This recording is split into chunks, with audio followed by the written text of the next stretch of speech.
Hello दोस्तों, एक बार फिर आपके सामने हाजिर है आपका दोस्त अनुज तरुण, जो लेके आपके सामने बहुत सारे latest update and breaking news अभी तक के।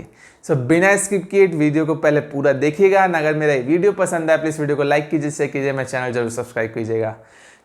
गुड मॉर्निंग, नमस्ते and Sat Sri Akal. I hope wherever you are you must be fine and shine. बहुत सारे लेटेस्ट अपडेट के साथ आया हूँ। पहला अपडेट मैं आपको दूंगा, जो सबसे बड़ी अपडेट है वो है सुशील कुमार से रिलेटेड। फाइनली वो अरेस्ट हो चुके हैं। जी हाँ, सुशील कुमार फाइनली दिल्ली में अरेस्ट हुए हैं और उनको 6 दिन के रिमांड पे रखा गया है। उनके फ्रेंड को आपको मैं बता दूं कि आपको नहीं पता है तो सुशील कुमार जो है वो छत्रसाल स्टेडियम में जहाँ पे प्रैक्टिस करते थे, वहाँ पे एक हत्याकांड, जो एक मारपीट हुआ था अभी 2 गुटों के बीच में, तो वहाँ पे वो सीसीटीवी कैमरे में फुटेज में पाए गए थे जहाँ पे मारपीट हुई थी और वहाँ पे एक पहलवान की मौत भी हो गई थी। जी हाँ, और उसी में वो पाए गए और उन्होंने ये चीज़ कबूला भी है पुलिस के सामने कि वो उस मारपीट में शामिल थे जब सूरज राणा की मौत हुई है, जो पहलवान थे। तो 2 गुटों में मारपीट हुई और उसमें वो मौजूद थे। तो ये बहुत बड़ी अपडेट है। एंड ये भी बताया जा रहा है कि सुशील कुमार काफ़ी दिनों से भाग रहे थे, मैंने आपको बताया भी था, लेकिन और अभी तक जितने टाइम वो अपने लोकेशंस चेंज कर रहे थे उसमें बहुत सारे सिम का यूज़ किया था लेकिन उन्हीं करीबी लोगों ने उनका पता बताया है एंड वो पकड़े गए हैं। वो और उनके दोस्त दोनों पकड़े गए। मैं आपको अब दूसरे अपडेट पे ले चलता हूँ। आज की सबसे बड़ी खबर है वो है कि बीसीसीआई ने ईसीबी को मना लिया है। अब किस बात के लिए वो मैं आपको बताता हूँ। बीसीसीआई, आपको पता है कि इंडियन टीम अभी वर्ल्ड टेस्ट चैंपियनशिप के लिए इंग्लैंड जाने वाली है, न्यूजीलैंड से खेलने के लिए 18 से 22 जून तक। तो उसके लिए इंडियन टीम पहले 25 को क्वारंटीन होने वाली थी इंडिया में 1 वीक के लिए एंड 10 दिन एंड 10 to 12 डेज इंग्लैंड में। लेकिन बीसीसीआई ने क्या किया कि अब वो 19 मई से ही क्वारंटीन कर दिया है बॉम्बे में सभी प्लेयर्स को जो वर्ल्ड टेस्ट चैंपियनशिप के स्क्वाड्स में है।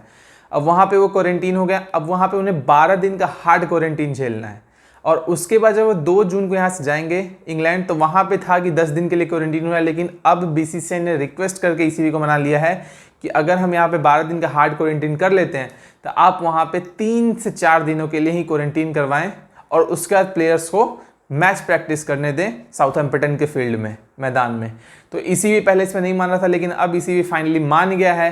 एंड अब भारतीय टीम जो है यहाँ से जब 2 जून को जाएगी, टेक ओवर करेगी, तो फिर वहाँ पे वो 3 से 4 दिनों का ही मैक्सिमम हार्ड क्वारंटीन होगा। उसके बाद वो मैच प्रैक्टिस कर सकते हैं आपस में।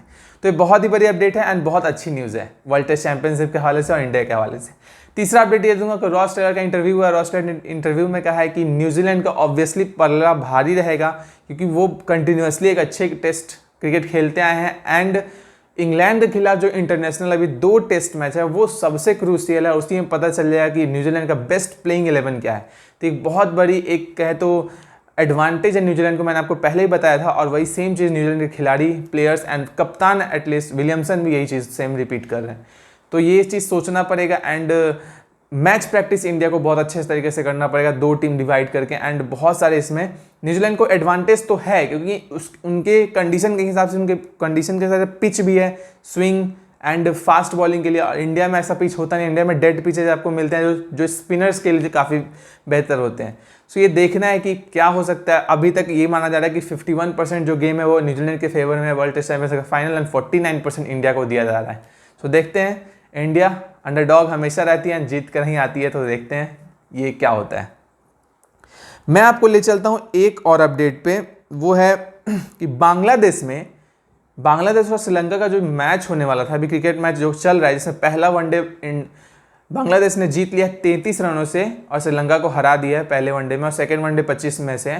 तो आपको बता दूं इसमें एक बहुत बड़ी अपडेट है। इसमें 3 खिलाड़ी श्रीलंका के कोविड पॉजिटिव हुए हैं, जिसमें से 2 प्लेयर्स हैं जो खेल रहे थे एंड एक जो है वो बॉलिंग कोच है चमिंडावास, और एक प्लेयर इसरुदाना और एक और प्लेयर है।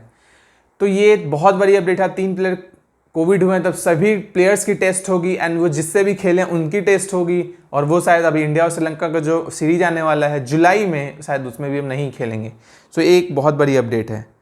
मैं अब आपको ले चलता हूँ एक और बड़ी अपडेट पे। हाँ, तो स्पोर्ट्स से रिलेटेड अभी तक यही अपडेट है एंड कोई भी अपडेट आती है तो मैं आपको अपडेट करता रहूंगा। अब चलते हैं बॉलीवुड से रिलेटेड। बॉलीवुड पे पहला अपडेट ये है कि जैस्मिन और अली, अब जैसा कि आप जानते थे कि अली और जैस्मिन दोनों कोविड पॉजिटिव पाए गए थे एंड दोनों क्वारंटीन में थे, अब वो फाइनली निगेटिव आ चुके हैं। इसकी जानकारी उन्होंने अपने सोशल मीडिया का हैंडल से अपने फैंस को दी है, तो ये बहुत ही अच्छी बात है। और वो अपने म्यूज़िक वीडियोज़ जो उनका आने वाला भी शूटिंग चल रही है, तो उसमें वो काम में लग चुके हैं। आपको मैं बता दूं, आप शायद पहचानते होंगे जन्नत मूवी। जन्नत आपने शायद देखा होगा जन्नत मूवी। उसकी जो एक्ट्रेस है सोनल चौहान, वो बहुत ज़्यादा आजकल ट्रोल हो रही हैं, क्योंकि उन्होंने हाल ही में सेम पैटर्न सोनू सूद का अपनाया था। सोनू सूद की तरफ वो रोड पे निकली, मंदिर गई, मंदिर में पूजा, फिर वहाँ पे उन्होंने बहुत सारे गरीब लोगों को पैसे दान दिए, कपड़े दान दिए। तो वो सब देखकर और उन्होंने अपनी फ़ोटोज़ को शेयर भी की सोशल मीडिया पर, जिससे वो इतनी ज़्यादा ट्रोल हो गई हैं। लोग कह रहे हैं कि ये दिखावा है, ये पब्लिसिटी आप मतलब लोग करते हैं, ऐसे करके आप देना है तो खाना दीजिए, आप सोनू सूद की तरह नहीं बन सकती। बहुत ज़्यादा ट्रोल हो रही है और 7वें नंबर पे ट्रेंडिंग में चल रही हैं अभी वो ट्विटर पे। सो ये बहुत बड़ी अपडेट है। मैं आपको एक और अपडेट दे देता हूँ कि मैंने आपको कल बताया था, कल के न्यूज़ में, कि कंगना रनौत का आपको पता है कि जो बॉडीगार्ड्स है वो बहुत एक रेप मामले में उन्हीं के मेकअप आर्टिस्ट जो थी उनके रेप, उन्होंने कंप्लेन किया था पुलिस थाने में कि वो रेप मामले में शामिल हैं, उनके बॉडीगार्ड वो हैं, कल्प्रिट हैं। तो इस चीज़ के लिए, और उनके बॉडीगार्ड को पुलिस ढूंढ रही है तो मिल नहीं रहे हैं, वो अपने होम टाउन कहीं जाकर छुपे हुए हैं। और उस जो मेकअप आर्टिस्ट है उनको जान मारने की धमकी भी मिल रही है। सो मेकअप आर्टिस्ट ने बताया है। और कंगना रनौत के बॉडीगार्ड पे एक और आरोप नया सामने आया है कि वो ड्रग्स का आरोप है। सो अब कंगना रनौत और भी इसमें फंसते जा रही हैं, चाहे उनका लेना देना हो या ना हो, लेकिन वो इस और दलदल में फंस रही हैं। और उस बॉडीगार्ड की वजह से कंगना रनौत कहीं ना कहीं इमेज एंड नाम पे भी असर पड़ा है, क्योंकि आपको पता है कि जब ड्रग्स मामला हुआ था सुशांत सिंह में, तो कंगना रनौत ने कितना एक स्टेप लिया था, आगे चल के बोला था, तो वो उनको बैकफायर कहीं ना कहीं कर रहा है। सो अब देखते हैं कि वो कल्प्रिट है कि नहीं उनका बॉडीगार्ड, एंड कहाँ जाके छुपा है। पुलिस को अभी कब तक उसे ढूंढ पाएगी, सो अभी जानने वाला है ये चीज़। सो अब तक का यहीं तक अपडेट है, मॉर्निंग अपडेट। सो अगर मेरा वीडियो पसंद आया, कोई इन्फॉर्मेशन आपको मिलती है, आप कोई भी इन्फॉर्मेशन जो मैं आप दे रहा हूँ कहीं भी आप चेक कर सकते हैं, आपको हर एक इन्फॉर्मेशन सही मिलेगी, ये मेरा आपसे वादा है। सो अब तक का यही अपडेट है। सो आपको ऊपर और भी वीडियोस दिख रहे होंगे, एंड लेफ्ट साइड में मेरे चैनल का आइकन होगा, प्लीज़ पे जाइए एंड मेरे चैनल को जरूर सब्सक्राइब कीजिए। एंड ऊपर मेरे और भी वीडियोज़ हैं, उसको जाकर देखिए, बहुत इन्फॉर्मेशनल वीडियोज़ है, आपको कुछ ना कुछ जानकारी ही मिलेगी। सो अब तक take care, bye bye, keep smiling and keep sharing.